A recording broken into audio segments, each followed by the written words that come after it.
శుక్లాంబరధరం విష్ణుం శశివర్ణం చతుర్భుజం ప్రసన్నవదనం ధ్యాయేత్ సర్వవిఘ్నోపశాంతయే.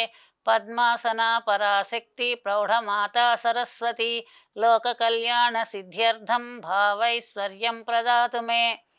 సివిఆర్ ప్రేక్షకులందరికీ నమస్కారం. మనం విక్రమార్క కథలు 23వ భాగంలో ప్రవేశిస్తున్నాం. ఇంతవరకు మనం పూర్వభాగంలో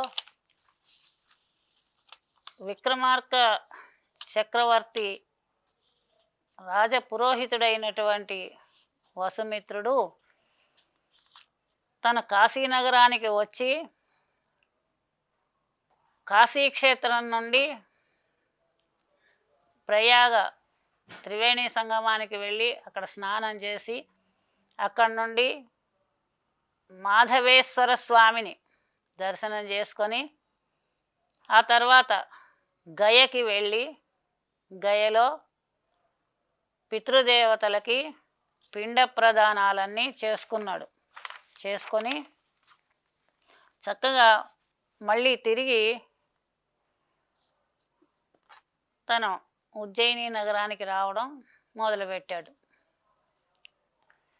అలా వస్తూ ఉండగా ఒక నగరంలో లక్ష్మీనారాయణుడి గుడి, దానికి సమీపంలో పందిర్లు, ఆ పందిట్లో పెళ్లి మండపం, సర్వాలంకారమైనటువంటి పెళ్లి మండపం. ఆ పక్కన ఒక గుండిగ నిండా సలసలా కాగుతున్నటువంటి నూనె,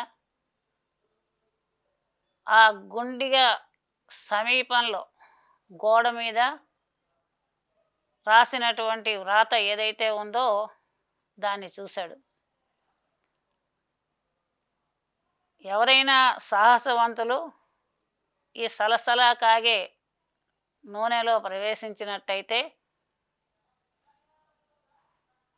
మన్మథ సంజీవని అని పేరు కలిగినటువంటి అప్సరస అనేటటువంటి ఆమె వీడిని పెళ్లి చేసుకుంటుంది. ఏదో చచ్చేదాకా ఉంటే పెళ్లి చేస్తానన్నట్టు అలాగుంది సామెత.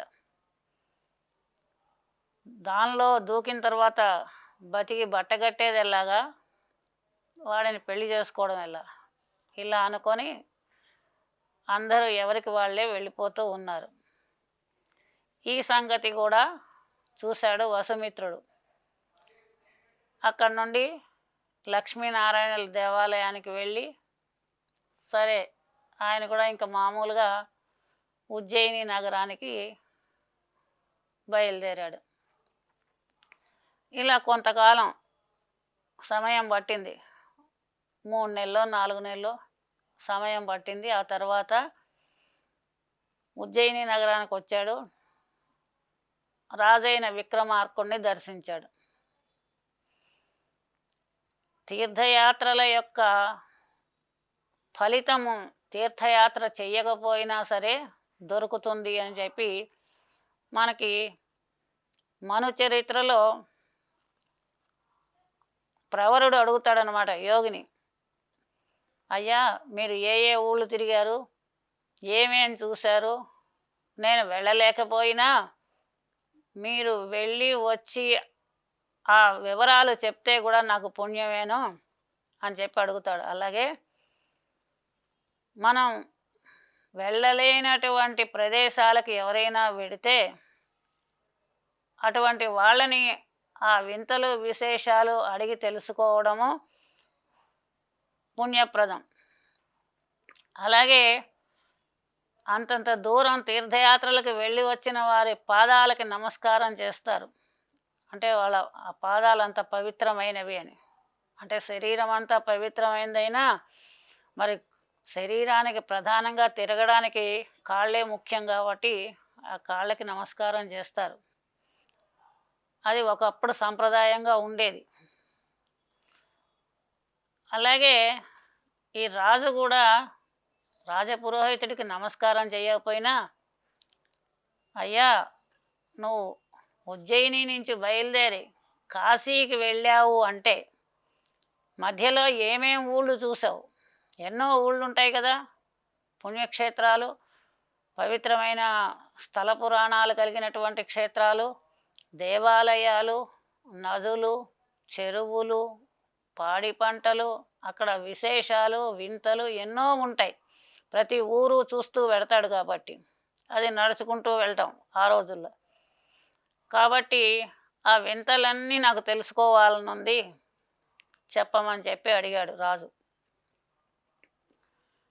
అడిగేసరికి ఆ వి ఆ వసుమిత్రుడు, రాజా మీరు చెప్పినట్టుగా ఇక్కడి నుంచి బయలుదేరి నేను ప్రతి ఊరు చూసుకుంటూ దేవాలయాలు చూసుకుంటూ వెళ్ళాను, కాశీకి వెళ్ళాను, గంగా స్నానం చేశాను అని పంచక్రోశ యాత్రలు చేశాను, డుంటి గణపతిని సేవించాను, విశాలాక్షిని సేవించాను, ఆ ఊరికి గ్రామదేవత అయిన వారాహి అమ్మవారిని సేవించాను, సరే విశ్వనాథుడికి అభిషేకం చేసుకున్నాను, ప్రయాగ వెళ్ళాను, మాధవేశ్వరుణ్ణి చూశాను అని అన్నీ చెప్పాడు. చెప్పి ఇలా మళ్ళీ తిరిగి వస్తూ ఉండగా ఒక నగరంలో ఒక వింత చూశాను అన్నాడు. అనేసరికి ఆ రాజుగారికి వింతలంటే ఇష్టం కాబట్టి ఆయనకేమిటి మనకైనా అంతే, ఏదైనా ఆశ్చర్యకరమైన విషయం ఎవరైనా చెప్తూ ఉంటే ఏమైందో చెప్పు, ఇంకా ఏమైందో చెప్పు అని ఆశ్చర్యంగా అడుగుతాం. అలాగే రాజు కూడా ఏం వింత చూశారో చెప్పండి చెప్పండి అన్నాడు. అనేసరికి అప్పుడు ఆ వసుమిత్రుడు, రాజా ఒక నగరం, ఆ నగరంలో లక్ష్మీనారాయణుడి దేవాలయం, లక్ష్మీనారాయణుడు అంటే విష్ణుమూర్తి, లక్ష్మితో కూడినటువంటి నారాయణమూర్తి విష్ణుమూర్తి దేవాలయం చూశాను. సరే ఆ దేవాలయానికి వెళ్ళి దేవుడికి పూజాధికాలు అర్చనాధికాలు చేసుకొని దర్శనం చేసుకొని వస్తూ ఉండగా దేవాలయానికి సమీపంలో ఒక పెద్ద పందిరి ఉంది. చక్కగా తాటాకులతో వేసినటువంటి మంచి పందిరి. పూర్వకాలం తాటాకులతోటే వేసేవారు పందిళ్ళు అంటే. ఇప్పుడంటే టెంటులు అంటున్నారు. ఆ టెంటులు శుభకార్యాలకి అవే, అశుభాలకి అవే ఇంటి ముందర. కనుక పూర్వము పందిరి అంటే కేవలము తాటాకులతో వేసేదే పందిరి. మంచి సువాసనతో ఉండేది ఆ పందిరి కూడా. అటువంటి పెద్ద పందిరి చూశాను. ఆ పందిట్లో ఒక పెళ్ళి మండపం చూసా, వివాహ వేదిక అంగరంగ వైభవంగా అలంకరించబడి ఉంది ఆ వేదిక. చక్కగా అరిటాకులు కట్టి, అరటి తోరణాలు, అరటి బోదెలతోటి అలంకరించబడి మణిమయమైనటువంటి ఒక మండపం అది చూశాను. దాని పక్కనే కాగుతూ ఉన్నటువంటి నూనె గుండిగ చూశాను. అన్నీ బాగానే ఉన్నాయి, కానీ ఇవన్నీ సామాన్యమైన విషయాలే. వింత ఏమిటి అని అంటే, ఎవరైనా ధైర్యవంతుడు వచ్చి ఆ సలసలా కాగే నూనెలో పడితే, ఎవరైనా ధైర్యవంతుడు వచ్చి సలసలా కాగే ఆ నూనె గుండిగలో ప్రవేశిస్తే అప్సరస ఒక ఆమె పేరు మన్మథ సంజీవని, అది వచ్చి అతన్ని పెళ్లి చేసుకుంటుందట. పూలమాల అతని మెళ్ళో వేస్తుంది. ఇది వింత. మామూలు మిగిలినవన్నీ సామాన్యమైనవే, ఇది వింత అన్నాడు. అనేసరికి రాజుగారికి ఇలాంటి విషయాల్లో ఆసక్తి ఎక్కువ కాబట్టి వెంటనే ఒక మంచి ముహూర్తం చూడు, మనం ఇద్దరం కలిసి అక్కడికి వెళ్ళి ఆ వింత ఏదో చూద్దాం అన్నాడు ఆ పురోహితుడితోటి. సరేనని చెప్పి ఇద్దరూ మళ్ళీ బయలుదేరి రాజుగారు కూడా కాశీనగరం దాకా వచ్చారు. ఆ దేవుణ్ణి చూసుకున్నారు, గంగలో స్నానం చేశారు చక్కగాను. ఆ గంగా నదిలో స్నానం చేస్తే మళ్ళీ తిరిగి తల్లి గర్భంలో జన్మించరట. ఈ సంగతి ఆదిశంకరాచార్యుల వారు గంగా స్తోత్రంలో చెప్తారు. గంగా స్తోత్రంలో చెప్తారు ఆదిశంకరులు. ఈ ప్రకారంగా గంగా నదిలో స్నానం చేసి విశ్వేశ్వరుని దర్శించుకుని ఆ లక్ష్మీనారాయణుల దేవాలయం దగ్గరికి వచ్చారు. వసుమిత్రుడు, రాజైన విక్రమార్కుడు ఆ లక్ష్మీనారాయణని కూడా దర్శించుకున్నారు. తర్వాత వాళ్ళ గమ్యస్థానం ఏదైతే ఉందో ఆ పందిరి దగ్గరకు వచ్చారు. నూనె కాగుతూ ఉన్నటువంటి పందిరి దగ్గరికి. ఆ గోడ మీద ఉన్నటువంటి అక్షరాలని చూశారు.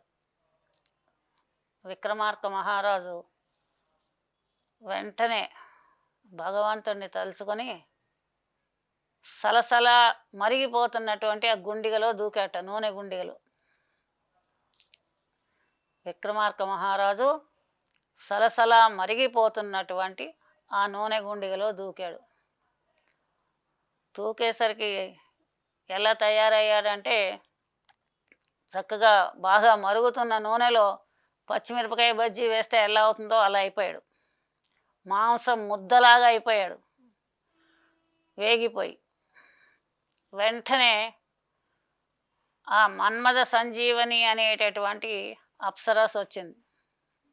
వచ్చి ఆయన్ని బయటికి తీసి, ఆ అమ్మాయి అప్సరస కాబట్టి దేవతా జాతికి చెందింది కాబట్టి ఇంత అమృతం తీసుకొచ్చి అతని మీద చల్లిందట, ఆ విక్రమార్క మహారాజు మీద. చల్లేసరికి వెంటనే అంతకు ముందు ఉన్న రూపం కంటే అందంగా తయారయ్యాడు. చక్కగా మామూలుగా తయారైపోయాడు. అంటే ఆయన నూనె గుండిగలో దూకడం అనేటటువంటిది ఎలా ఉన్నా ఆయన ధైర్యానికి ఉదాహరణ ఇది. నూనె చుక్క మీద పడితేనే మనకు కష్టం అనిపిస్తుంది, నూనె చుక్క అక్కర్లా వేడి నీళ్లు మీద పడితేనే మనకు కష్టం అనిపిస్తుంది. అలాంటిది మరిగిపోతున్న నూనెలో దూకాలి అంటే ఎంత ధైర్యం కావాలి, ఎంత సాహసం కావాలి. అంత ధైర్య సాహసాలతో దూకినందువలనే ఆ మన్మథ సంజీవని అనే అప్సరస అతన్ని పైకి తీసి ఇంత అమృతం చల్లింది. అమృతం అంటే చావకుండా రక్షించేది. దాన్ని చల్లేసరికి ఆయన లేచాడు, అంతకంటే అందంగా తయారయ్యాడు. మరి ఆ గోడ మీద రాసిన ప్రకారంగా ఈ అప్సరస ఆయనని వివాహం చేసుకోవాలి. వెంటనే ఆ అమ్మాయి చక్కగా మంచి పూలమాల తీసుకొని గుమగుమలాడుతూ ఉన్నటువంటి పరిమళ భరితమైనటువంటి పూలమాల తీసుకొని వచ్చింది విక్రమార్కుడు మెడలో వేయడానికి. వచ్చేసరికి ఆ రాజు, అమ్మా, నువ్వు నన్ను కాదు వరించవలసింది, నా రాజపురోహితుణ్ణి అని అంటాడు. అనేసరికి వెంటనే ఆ అప్సరస రాజపురోహితుడైన వసుమిత్రుణ్ణి వరిస్తుంది, వివాహం చేసుకుంటుంది. ఇంత మంచి అవకాశం వచ్చిన అప్సరస తనని వివాహం చేసుకోవడానికి వచ్చినప్పటికీ కూడా ఇంత సాహసంతో తను ఆ నూనె గుండిగలో దూకి ఆ అప్సరస చేత వరించబడినా కూడా విక్రమార్కుడు తనని వరించడానికి వచ్చినటువంటి అమ్మాయిని ఆ అవకాశాన్ని కాదని, తనకి ఈ అవకాశం చూపించినటువంటి వాడు, ఇక్కడ ఈ వింత ఉందని చెప్పినటువంటి వాడు అయిన వసుమిత్రుణ్ణి వివాహం చేసుకోమన్నాడు. అలాగే ఆ అమ్మాయి ఆ వసుమిత్రుణ్ణి వివాహం చేసుకుంది. అతని మెడలో పూలదండ వేసింది. ఆ అబ్బాయి మెడలో పూలదండ వేసింది అంటే అతన్ని వరించింది అని అర్థం. పూర్వం అంతా కూడా స్వయంవరాలంటూ జరుగుతూ ఉండేవి. ఒక్కొక్క పరీక్ష పెట్టేవారు. రాజకుమార్తెకి వివాహం చెయ్యాలి అంటే ఒక్కొక్క రకంగా పరీక్ష పెట్టేవారు. అలాంటి స్వయంవరాల్లోవే ద్రౌపది స్వయంవరం, ఇందుమతి స్వయంవరం, సీతా స్వయంవరం అంటే వచ్చినటువంటి రాజుల్లో రాజకుమారుల్లో అస్త్ర విద్యా నిపుణుల, లేకపోతే శరీర బల సంపన్నుల, ఇలా అనేక రకాలుగా వాళ్ళు పరీక్షలు పెట్టి ఆ పరీక్షలో గెలిచిన వాళ్ళకే వాళ్ళ అమ్మాయిని ఇచ్చేవారు. ఇప్పుడు మనం కూడా పెళ్ళిళ్ళు చెయ్యాలి అంటే అబ్బాయి చదువుకోవాలి, మంచి ఉద్యోగం చెయ్యాలి, మంచి కుటుంబంలో పుట్టాలి, అలాంటి వాళ్ళనే చూసి చేస్తాం మనం. ఆ తల్లిదండ్రుల సామాజికంగా వాళ్ళ పేరు ప్రఖ్యాతులు బాగుండాలి, వాళ్ళ ఉద్యోగాలు బాగుండాలి, కుటుంబం బాగుండాలి, సంప్రదాయం బాగుండాలి, ఆ పిల్లవాడు చదువుకోవాలి, కాస్త ఉద్యోగం చెయ్యాలి. కన్యా వరయతే రూపం మాతాధనం పితాశ్రుతం బాంధవాః కులమిచ్చంతి మృష్టాన్నమితరే జనాః అని మనకి పెళ్ళి అంటే ఏమిటి అనే విషయంలో ఒక శ్లోకం చెప్తూ ఉంటారు. అమ్మాయి ఏమో అబ్బాయి బాగున్నాడా లేదా అని చూస్తుందట, అందంగా ఉన్నాడా లేదా, లేకపోతే వాడికి బట్టతల ఉంది, లేకపోతే ఎత్తుపళ్ళు ఉన్నాయి, లేకపోతే నల్లగా ఉన్నాడు, ఇలాంటివి ఏవైనా వంకలు చెప్తే ఆ అమ్మాయి పెళ్ళవదు. అలాగే అబ్బాయికైనా అంతే. కన్యా వరయతే రూపం మాతాధనం, తల్లి ఏం కోరుకుంటుందట, పిల్ల తల్లి పిల్లనివ్వాలంటే ఆ పిల్లవాడు కాస్త డబ్బున్న ఇంట్లో పుట్టాడా లేదా, లేకపోతే ఇంటికి వెళ్ళిన దగ్గర నుంచి ఆ పిల్ల తిండి లేక మలమల మాడిపోతూ ఉంటే, బట్టలు లేక ఇబ్బంది పడిపోతూ ఉంటే, అలాంటి ఇళ్లల్లో పిల్లనివ్వడానికి ఏ తల్లిదండ్రులు ఒప్పుకోరు. అంచేత తల్లి ధనాన్ని కోరుకుంటుంది. పితాశ్రుతం, తండ్రి ఏం కోరుకుంటాడు, పాండిత్యం కోరుకుంటాడట. చదువు ఉంటే చాలు, వాడు ఎక్కడైనా సరే డబ్బులు సంపాదించుకొని బతకగలుగుతాడు. చదువు వలన ప్రయోజనం అదే. డబ్బు లేకపోయినా విద్య చేత వాడు ధనాన్ని సంపాదించుకోగలుగుతాడు అని తండ్రి అనుకుంటాడు. బాంధవాః కులమిచ్చంతి, చుట్టాలు పక్కాలు వచ్చిన వాళ్ళందరూ కూడా ఏమనుకుంటారు, మన కులం వాడైనా మనవాడైనా, ఒకవేళ మనవాడు కాకపోతే ఫలానా అమ్మాయిని ఫలానా కులం వాడికి ఇచ్చి పెళ్లి చేశారట, ఆ కులం చెడిపోయిందిట, ఇలా అని రకరకాలుగా బుగ్గలు నొక్కుంటారు. కాబట్టి బంధువులందరూ కూడా కులాన్ని కోరుకుంటారు. ఇంకా మిగిలిన వాళ్ళందరూ ఏమనుకుంటారు, మృష్టాన్నం, మంచి రుచికరమైన భోజనం పెట్టారా లేదా, అబ్బాయి వాళ్ళ వీళ్ళ ఇంట్లో పెళ్ళయింది, ఎంత మంచి 50 రకాల పిండి వంటలు పెట్టారు, ఇంకా పానీపూరీలు పెట్టారు, దోశలు పెట్టారు, బొబ్బట్లు పెట్టారు, ఇంకా రకరకాలన్నమాట, ఐస్ క్రీములు పెట్టారు, కామన్ ఐస్ క్రీమ్ అని మిగిలిన వాళ్ళంతా భోజనాలు కోరుకుంటారు. కనుక పిల్లనివ్వాలంటే ఇన్ని రకాల ఆలోచనలు. అలాగే ఇక్కడ మరి ఈ రాజుగారు ఆ అమ్మాయిని వివాహం చేసుకోవడానికి వస్తే, నాకు కాదమ్మా, నువ్వు వరమాల వేయవలసింది ఇతనికి, ఇతను గొప్ప పండితుడు, అందగాడు, ధనవంతుడు, తెలివిగలవాడు, అన్ని కళల్లోనూ కూడా ప్రాజ్ఞుడు, అతన్ని వివాహం చేసుకో, ఇక్కడికి వచ్చే అవకాశం ఇతనే చూపించాడు నాకు, కాబట్టి అతను నీ పూలదండ వేయడానికి అర్హుడు, నువ్వు వివాహం చేసుకోవడానికి అర్హుడు, కాబట్టి అతన్ని వివాహం చేసుకోమని చెప్పాడు. సరే, ఆమె ఆ వసుమిత్రుడిని వివాహం చేసుకుంది. సరే, వాళ్ళిద్దరికీ పెళ్లి చేసేసాడు. ఆమె వరమాల వేయడమే కాదు కదా, మంత్రపూర్వకంగా వివాహం చేశారు. వరమాల వేయడం అనేటటువంటిది ఎంగేజ్మెంట్ లాంటిది, తాంబూలాలు లాంటివి. సరే, వీళ్ళిద్దరికీ పెళ్ళి అయిపోయింది. మరి తర్వాత వీళ్ళకి బ్రతుకు తెరువేది అని ఆ రాజు విక్రమార్కుడు అక్కడే ఒక రాజ్యాన్ని ఏర్పాటు చేసి దానికి రాజుగా ఈ వసుమిత్రుణ్ణి పెట్టి తను మళ్ళా ఉట్టి చేతులతోటి తన ఉజ్జయిని నగరానికి వచ్చేశాడు.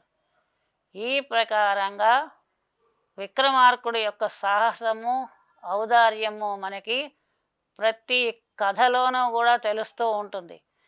ఇలాంటి ఔదార్యం ఇలాంటి ఔదార్యం నీకుందా? నువ్వు సింహాసనం ఎక్కడానికి వస్తానని చెప్పి వస్తున్నావు ప్రతిసారి. అటువంటి ఔదార్యం లేని నువ్వు ఈ సింహాసనం ఎక్కడానికి అర్హత లేదు, వెళ్ళిపో అని చెప్పి ఆ సింహాసనం మీద ఉన్నటువంటి బొమ్మ భోజరాజుకి చెప్పింది. ఈ ప్రకారంగా ఈ కథ మనకి ఈ నీతిని తెలియజేస్తోంది. ఇలా ఉండగా ఇంకొకసారి ఎప్పుడో మళ్ళీ ఆ భోజరాజు కొంతకాలం అయిన తర్వాత మళ్ళా విక్రమార్కుడు సింహాసనం ఎక్కడానికని వచ్చాడు.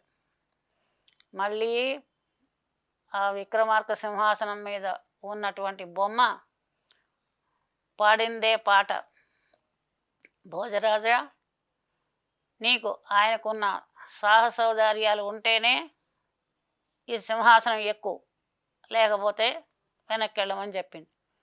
మళ్ళీ ఆ భోజరాజు అడిగాడు, ఓ పాంచాలిక, ఆ రాజు గొప్పతనం ఏమిటో నాకు తెలియజేయమన్నాడు. అనేసరికి అప్పుడు మళ్ళీ చెప్తోందనమాట బొమ్మ. విక్రమార్క మహారాజు వసంతోత్సవాలకు వెళ్ళాడు. వసంత ఋతువు జీవితంలో ఒక్కసారే ఉండదు కదా, సంవత్సరానికి ఒకసారి వస్తూనే ఉంటుంది కదా. సంవత్సరంలో 6 ఋతువుల్లో వసంత ఋతువుని ఋతురాజు అని అంటారు. ఎందుకనంటే ఆ ఋతువులో సమశీతలంగా వాతావరణం ఉండి, వాతావరణం అంతా కూడా చక్కని పూలగాలితోటి పులకించిపోతూ, చెట్లన్నీ చిగిర్చి పూలు పూయడం, మామిడి చెట్లు చక్కగా చిన్న చిన్న పిందెలు పువ్వులతోటి కలకల్లాడుతూ ఉండడం, కోకిలలు మామిడి చిగుళ్ళు తిని కూస్తూ ఉండడం, ఒక మనోహరమైనటువంటి వాతావరణం వసంత ఋతువులో ఉంటుంది. ఇటువంటి వసంత ఋతువులో వసంతోత్సవాలు చేసుకుంటూ ఉండేవారు రాజులు. సమీపంలో ఉన్నటువంటి అడవులకు వెళ్తూ ఉండేవారు. ఇంతేకాకుండా వాళ్ళ కోటలోనే ఉపవనాలు ఉండేవి, చిన్న చిన్న తోటలు ఉండేవి. రాజకుమార్తెలు వాళ్ళు కూడా ఆ తోటల్లోనే చెలికత్తెలతో ఆడుకుంటూ ఉండేవారని మనకి ఎన్నో గ్రంథాల్లో తెలుస్తూ ఉంది. సరే, ఏవో పిక్నిక్ స్పాట్లాగా రాజుగారికి కూడా నగరోపవనాలు, నగరానికి ముందు సమీపంలో చిన్న చిన్న అడవులు ఉండేవి. ఆ అడవులకు వీళ్ళు ప్రకృతిని ఆహ్లాదించడం కోసం, ప్రకృతిని ఆస్వాదించడం కోసం అని చెప్పి వాళ్ళు ఇలా ఉపవనాలకి వసంత ఋతువులో వెళ్ళేవాళ్ళు. అంతేకాకుండా వర్షాకాలం వర్షం పడుతుంది, ఎక్కువ ఎండాకాలం వచ్చిందంటే ఎండలు మండిపోతూ ఉంటాయి. వసంత ఋతువే అన్నింటికీ కూడా ఆనందాన్ని కలిగించే ఋతువు కాబట్టి అప్పుడే వసంతోత్సవాలు ఆడుకుంటారు. ఇలాగా రాజుగారి పరివారాన్ని తీసుకొని తన మంత్రులు, అంతఃపుర పరిజనులు, ఇంకా వంట వాళ్ళు, అనేక రకాలైన పరివారం తీసుకొని కొన్నాళ్ల పాటు ఆ నగరోపవనాల్లో ఉండడానికి వెళ్ళేవారు. అలా వెళ్తూ ఉండగా కొంత వారి వెనకాల ఇద్దరు రాజులు వాళ్ళు కూడా వచ్చారు. వాళ్ళల్లో ఒకడు కలహకంఠుడు అనేటటువంటి వాడు. వాడి పేరులోనే ఉంది దెబ్బలాటం, అంటే దెబ్బలాటకి సిద్ధంగా ఉండేవాడు అని అర్థం. ఇంకొకడు ఏకాంకకుడు, ఒకడు కలహకంఠుడు, రెండో వాడు ఏకాంగ వీరుడు. వీళ్ళిద్దరూ కూడా వస్తున్నారట. ఈ రాజుగారు ముందు వెళ్ళిపోయాడు విక్రమార్కుడు. ఆయన చక్కగా తన ఫామ్ హౌస్లో హాయిగా కూర్చుని ఉన్నాడు, సేద తీరుతూ, జలకాలు ఆడుకుంటూ, పూలు కోసుకుంటూ, తన భార్యలతో ముద్దు ముచ్చట్లాడుతూ ఆయన ఉన్నాడు ముందు వెళ్ళి. తర్వాత వీళ్ళు కూడా వస్తున్నారు. ఈ కలహకంఠుడు ఏకాంగ వీరుడు. ఈ ఏకాంగ వీరుడు అనేటటువంటి వాడు అవంతి దేశానికి రాజట. అవంతి దేశాన్నే ఉజ్జయిని అని అంటారని విన్నాను. అయితే ఉజ్జయినిలో కొంత భాగం అయి ఉండొచ్చు. అయితే వీళ్ళు ఎదురు వస్తూ ఉండగా, రాజులు కాబట్టి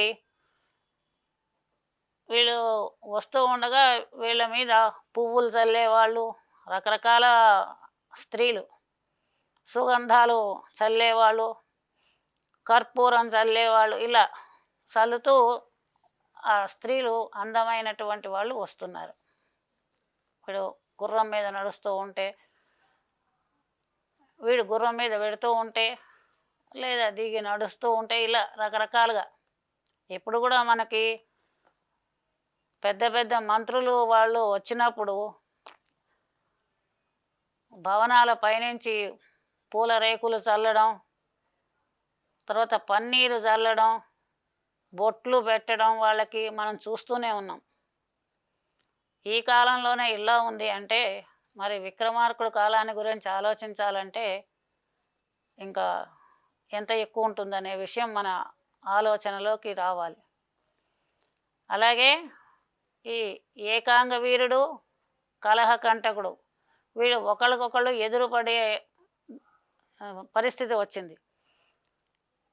వీళ్ళ ఇద్దరికి కూడా రెండు వైపుల నుంచి ఆ స్త్రీలందరూ కూడా పువ్వులు అవి చల్లుతున్నారు, చందనం చల్లుతున్నారు, కర్పూరం చల్లుతున్నారు. వాళ్ళ మీద ఆడేవాళ్ళు, పాడేవాళ్ళు, రకరకాలైనటువంటి కోలాహలం నడుస్తుంది.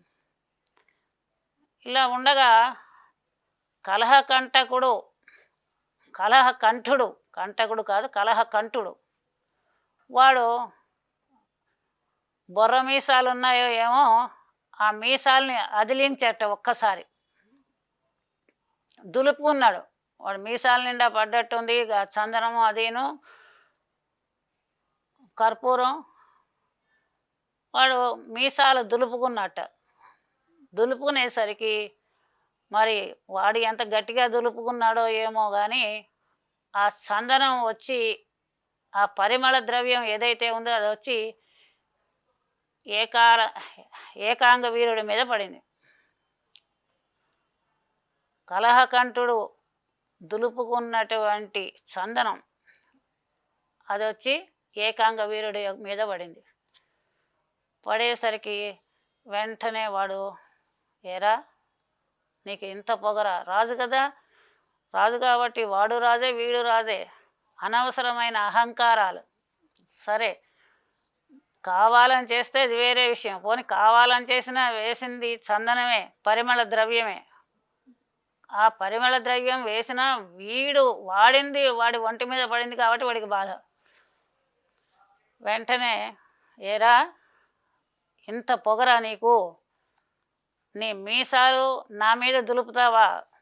నీ మీసాలకు అంటుకున్నటువంటి పరిమళం వచ్చి నా మీద పడింది, ఇంత పొగరా నీకు అని అడిగాడు. అడిగేసరికి ఆ కలహకంఠుడు, ఒరే నాయనా, నీ మీద నేను కావాలని దులపలేదు, నేను మామూలుగా దులుపుకుంటే అది వచ్చి నీ మీద పడిందేమో, కానీ నేను నిన్ను బాధ పెట్టాలని, నీ మీద నా మీసాల మీద ఉన్నటువంటి ఆ పరిమళం పడాలని నేను చెయ్యలేదు అన్నాడు. అనేసరికి అయినా కూడా వాడు గొడవకు వచ్చేసాడు ఏకాంగ వీరుడు. నువ్వు కావాలని చేసి లేదంటావా? తర్వాత భాగంలో మిగిలిన కథ చెప్పుకుందాం. నమస్కారం.